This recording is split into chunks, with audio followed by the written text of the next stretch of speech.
Os missionários. Dom Manuel I recebeu, sem grande surpresa, a notícia do descobrimento das terras novas.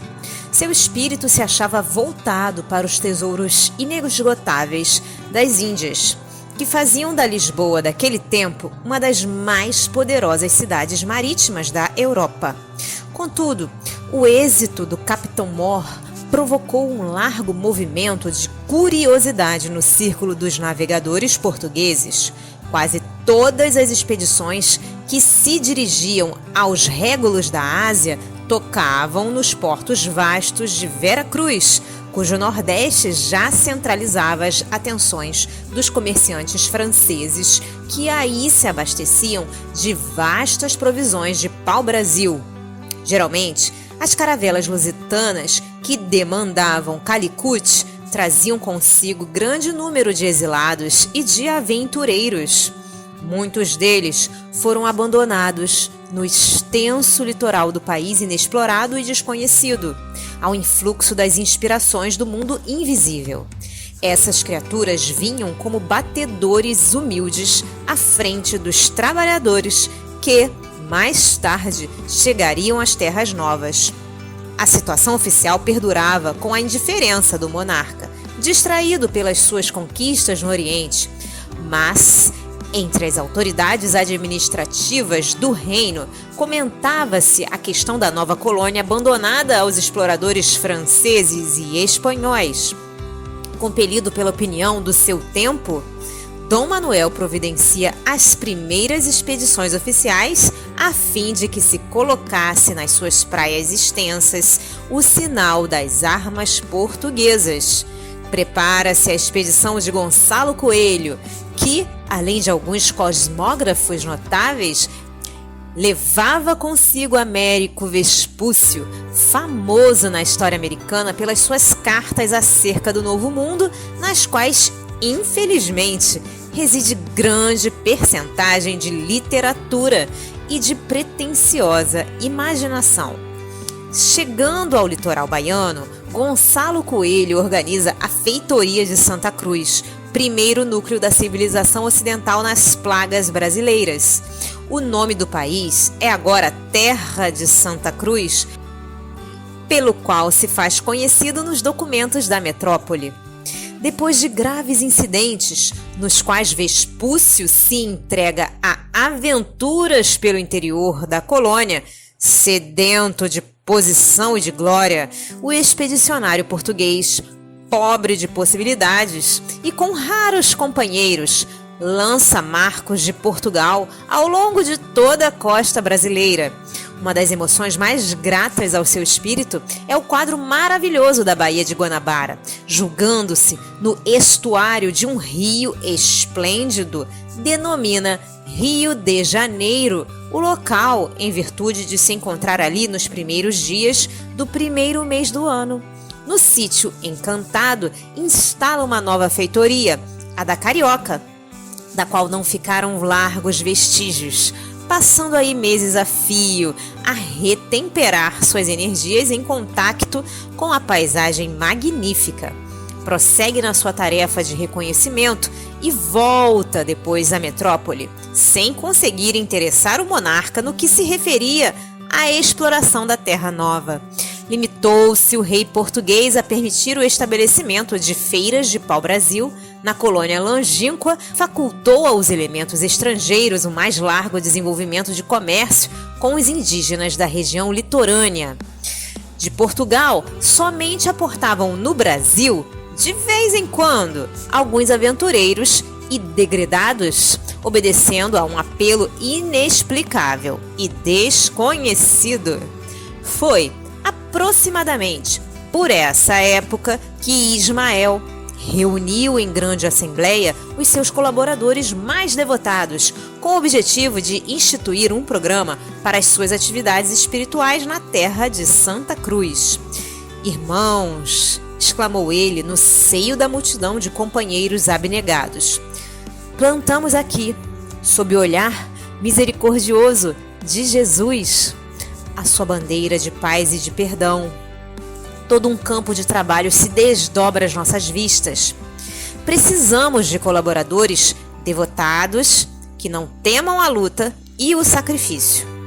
Voltemo-nos para os centros culturais de Coimbra e de Lisboa, a regenerar as fontes do pensamento, no elevado sentido de ampliarmos a nossa ação espiritual.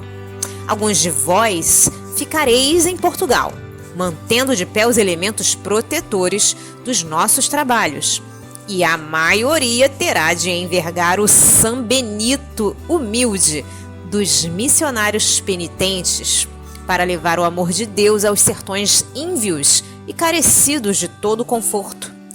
Temos de buscar no seio da igreja as roupagens exteriores de nossa ação regeneradora. Infelizmente, a dolorosa situação do mundo europeu, em virtude do fanatismo religioso, tão cedo não será modificada. Somente as grandes dores realizarão a fraternidade no seio da instituição que deverá representar o pensamento do Senhor na face da terra. A igreja que, desviada dos seus grandes princípios pela mais terrível de todas as fatalidades históricas, foi obrigada a participar do organismo mundano e perecível dos estados. Um sopro de reformas se anuncia, impetuoso, no âmago das organizações religiosas da Europa e, em breves dias, Roma conhecerá momentos muito amargos, não obstante os sonhos de arte e de beleza de Leão X, que detém neste instante uma coroa injustificável, porquanto o reino de Jesus ainda não é desse mundo. Mas temos de aproveitar as possibilidades que o seu campo nos oferece para encetar essa obra de edificação da pátria do Cordeiro de Deus.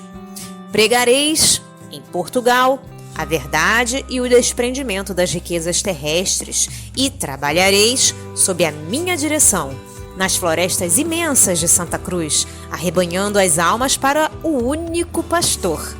O característico de vossa ação, como missionários do Pai Celestial, será um testemunho legítimo de renúncia a todos os bens materiais e uma consoladora pobreza. Quase todos os espíritos santificados ali presentes se oferecem como voluntários da grande causa. Entre muitos, descobriremos José de Anchieta e Bartolomeu dos Mártires, Manuel da Nóbrega, Diogo Jacome, Leonardo Nunes e muitos outros, que também foram os chamados para esse conclave no mundo invisível. Em 531, após Portugal ter resolvido, sob a direção de João III, a primeira tentativa de colonização da terra de Santa Cruz. Alguns dos convocados, participantes daquela augusta assembleia, chegavam ao Brasil com Martim Afonso de Souza e sua companhia de 300 homens a tomar parte ativamente na fundação de São Vicente e na de Piratininga. Nóbrega aportava mais tarde, na Bahia, com Tomé de Souza, o primeiro governador-geral da colônia, em 1549, chefiando grande número desses irmãos, dos simples e dos infelizes, a fim de estabelecer novos elementos de progresso e dar início à cidade do Salvador. Anchieta veio depois, em 1553, com Duarte da Costa, e se transformou no desvelado apóstolo do Brasil, designado para desenvolver particularmente os núcleos de civilização já existentes em Piratininga. Aí se manteve no seu respeitável colégio, que todos os governos paulistas conservaram com veneração carinhosa, como tradição de sua cultura e de sua bondade. Alguns historiadores falam com severidade da energia vigorosa do apóstolo, que, muitas vezes, foi obrigado a assumir atitudes corretivas no seio das tribos, que, entretanto, lhe mereciam as dedicações e os desveles de um pai. Anchieta aliou, no mundo, a suprema ternura, grande energia realizadora. Mas aqueles que, na história oficial, lhe descobrem os gestos enérgicos, não lhe notam a suavidade do coração e a profundeza dos sacrifícios, nem sabem que, depois, foi ainda ele a maior expressão de humildade no antigo convento de Santo Antônio do Rio de Janeiro, onde, com o hábito singelo de frade, adoçou ainda mais as suas concepções de autoridade. A edificadora humildade de um Fabiano de Cristo, aliada a um sentimento de renúncia total de si mesmo, constitui a última pedra que faltava na sua coroa de apóstolo da imortalidade. Dom João III teve a infelicidade de introduzir, em Portugal, o organismo sinistro da Inquisição. Com o Tribunal da Penitência, vieram os jesuítas. Não constitui objeto do nosso trabalho o exame dos erros profundos da condenável instituição que fez da Igreja, por muitos séculos, um centro de perversidade de sombras compactas em todas as nações europeias que a abrigaram à sombra da máquina do Estado. O que nos importa é a exaltação daqueles missionários de Deus que afrontavam a noite das selvas para aclarar as consciências com a lição suave do mártir do Calvário. Esses homens abnegados eram, de fato, o sal da nova terra. Os falsos sacerdotes poderiam continuar massacrando, em nome do Senhor, que é a misericórdia suprema. Poderiam prosseguir ostentando as púrpuras luxuosas e todas as demais suntuosidades do reino mentiroso desse mundo, incensando os poderosos da terra e distanciando-se dos pobres e dos aflitos. Mas os humildes missionários da cruz ouviam a voz de Ismael no âmago de suas almas. Aos seus sagrados apelos, abandonaram todos os bens para seguir os rastros luminosos daquele que foi e será sempre a luz do mundo. Foram eles os primeiros traços luminosos das falanges imortais do infinito, corporificadas na terra do Evangelho. E, com a sua divina pobreza, se fizeram os iniciadores da grande missão apostólica do Brasil no seio do mundo moderno, inaugurando aqui um caminho resplandecente para todas as almas, transformando a terra do Cruzeiro numa dourada e eterna porciúncula. Se você gostou desta obra, colabore com a divulgação dos ensinamentos trazidos pelos benfeitores do plano espiritual. Adquira um bom livro espírita e ofereça-o de presente a alguém que ama. O livro espírita, além de divulgar os ensinamentos filosóficos, morais e científicos dos espíritos evoluídos, também auxilia no custeio de inúmeras obras de assistência social, escolas para crianças e jovens carentes, etc. As obras espíritas nunca sustentam financeiramente os seus escritores. Estes são abnegados trabalhadores na seara de Jesus, em busca constante da paz no reino de Deus.